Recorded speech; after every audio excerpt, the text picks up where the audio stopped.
Welcome back mga kaaldab. Ito na naman po ang inyong lingkod, si Mr. Destiny.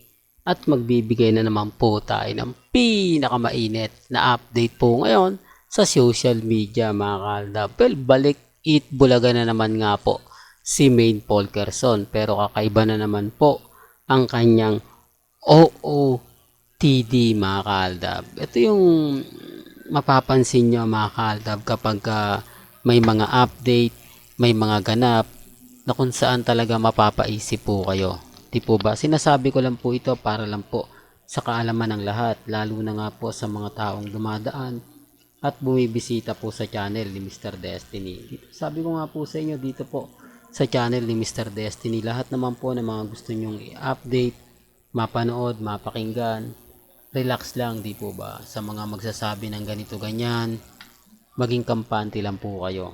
Di po ba? Sa dami po ngayon ng mga ebidensya at resibo na magpapatunay nga po na kumbaga kakaiba nga po talaga ang kinikilos ni Maine Polkerson. Kakaiba naman po talaga ang mga nababakas sa pagmumuka ni Mengay na parang sinasabing tumatanda, bumabata, di po ba? Kayo na lang po bahala magkomento dyan. Basta sa akin mga kaaldab, kung ano po yung nababasa ko sa Facebook, sa Instagram, sa Twitter, sa mga website, talagang matindi. Di po ba? Medyo marami naman nagsasabi na hindi na masyado kasi ano si Mengay, ano lang daw po yung segment ni Mengay, tapos minsan hindi pa masyado nabibuild. Di po ba? Talagang may kulang na hinahanap. Totoo naman po kasi kaya nga po hindi makaangat ang 8 Bulaga. Kaya nga po hindi tumaas-taas yung ratings nila. Although mataas ang ratings kung ikukumpara nga po sa kalaban. Ibig kong sabihin lang po yung dating ratings hindi na po talaga nila maangat. Yung tipong bubuluso ka. Di po ba? Sinasabi ko lang po ito para lang klaro ha. Baka may magre-react na naman. Ay, hindi naman bumababa ang ratings ng 8 Bulaga. Mataas nga yan, Mr. Destiny. Oh, wala naman pong problema. Mataas naman po talaga yung ratings ng 8 Bulaga kung ikukumpara sa Showtime. Ang ibig ko lang sabihin, yung maging 10, di po ba? O kaya 9%, yun talaga mataas. Halos kumbaga masasabi natin na kakaiba yon, pero wala eh, andun pa rin sa point na 4.5, 5%, hanggang dun lang 5.1, yung hindi na po natin nakikita pa yung dati, yung hindi na po natin nakikita pa yung kagustuhan nga po ng mga netizen. Po ba, sabi nga po nila i-reformat daw po yung Itbulaga eh, baguhin na, tanggalin na yung AI family. Sa tingin nyo, di po ba? Hindi naman talaga gaano nakakatulong ang AI family. Ibalik na lang daw po sa dati. Alam ko nababasa rin yung mga pahayag na ganyan kasi kung ako nga po nakikita ko, nababasa ko at alam din nila kung sino yung nagtitrending eh. Hindi po ba? Nasasabi din nila kung ano yung sino yung pinagpipiestahan. Kaya siguro gumagawa rin ng paraan. Tinitignan din po nila kung papaano i-handle yung sitwasyon. Hindi po ba? Total, wala naman daw po silang kalaban. Okay na nga po daw yung ganun. Pero, gaya ng sinabi natin, pagka may dumating na kakaiba o yung talagang magpapaangat sa kalaban, ibig kong sabihin, yung tipong bagong muka na ikagugulantang, malamang magbago eh. Hindi lang po gumagalaw kasi ang Itbulaga, wala naman daw pong kalaban, wala man lang daw po kasi katapat. Hindi po ba? Sinasabi ko lang po ito ha, para lang po alam po ninyo kasi hindi naman po daw talaga nagbabago 8 Bulaga. Kung panoorin nyo, kung titignan nyo, wala naman po itong pagbabago. Sinasabi ko lang po ito para lang po sa kaalaman ng lahat. Lalo na nga po sa mga bumibisita at dumadaan sa channel natin. Sabi ko nga po sa inyo dito po sa channel ni Mr. Destiny, kung ano lang po yung latest, kung ano lang po yung trending, doon lang po tayo. Sa ngayon mga kaaldab, wala naman po tayong kumbaga pagsasabihan ng ganito, pagsasabihan ng ganon. Ang sa atin lang po, kung ano lang po yung mga nakikita ninyo, napapanood ninyo, kampante lang. Di po ba? Sabi ko nga, sa channel po ni Mr. Destiny, lahat-lahat po ng mga update na gusto nyo pong mapanood, mapakinggan, pabor man o hindi, ibabalita natin yan. Gaya nga po nito, mga kaaldab, bagong OOTD ni Mengay, hindi naman siya sexy ngayon.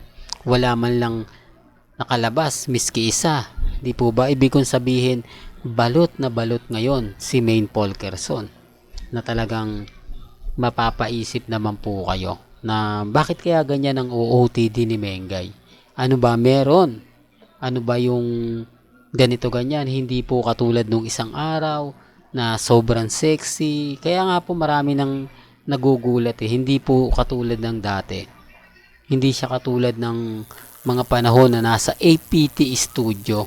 Kaya hindi nyo masisisi yung mga nagreaksyon, yung mga komento ng mga nanonood. Hindi nyo masisisi yung mga sinasabi nila patungkol nga po kay Mengay. Hindi po ba? Na, nako baka clone na naman yan, etc. etc. Di po ba? Sila namin nagsasabi niyan, hindi na kami. Kasi sa amin, alam naman po namin yung totoo eh. Alam naman po namin yung talagang kaganapan o hindi. Di po ba? Hindi na namin ipipilit yan. Kasi sa totoo lang po mga kaaldab, ang Aldab Nation, tahimik lang naman kami. Kampante lang naman kami. Nandyan lang po kami sa tabi. Hindi naman po kami po pwedeng lumabas tapos magingay. Hindi po ba? Na keso ganito, keso ganun. Hindi po.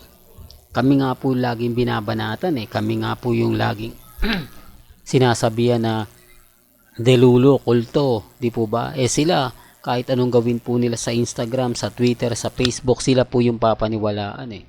Sila po yung panalo eh. Eh ang Aldab wala naman po, di po ba? Katulad ko, ako lang po nagbibigay ako ng ganap sa mga mamis, sa mga titas, sinasabi natin yung mga bali-balita, pinapaliwanag natin yung mga kaganapan, di po ba? Pabor man o hindi.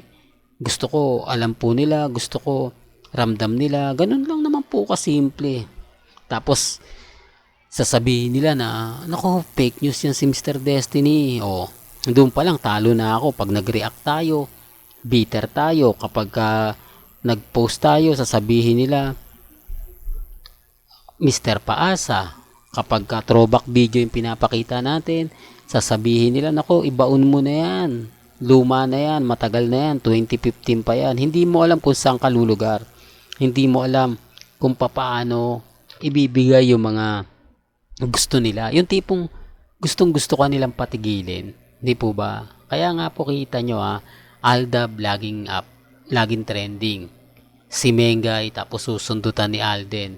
Magpo-post si Maine, gagantihan ni Alden Richards. Tapos ipopost din namin yung mga post ni Mengay, yung post ni Alden, ipaparehas lang po namin. Ano namang masama doon? Di po ba? Hindi po ba wala? Wala namang kumbaga magsasabi sa ganito ganyan. Ina-update lang namin. Ang problema po, yung mga bitter, sinasabi nila, hindi, kinukumbay nyo lang para sabihin na kumbaga sabay sila nag-post. Totoo naman po eh. Ayaw po nilang marinig na nagpo-post din si Alden, tapos nagpo-post si Maine. Ayaw po nilang marinig yon. Ayaw din po nilang makita yung mga kaganapan ng Aldab, yung mga throwback video, throwback picture. Apektado po sila. Di po ba? Ngayon, ulitin ko, tignan nyo po yung OOTD ni Mengay sa mga magre-react na naman, sa mga mag-iisip, nire-respeto ko po kayo at ginagalang.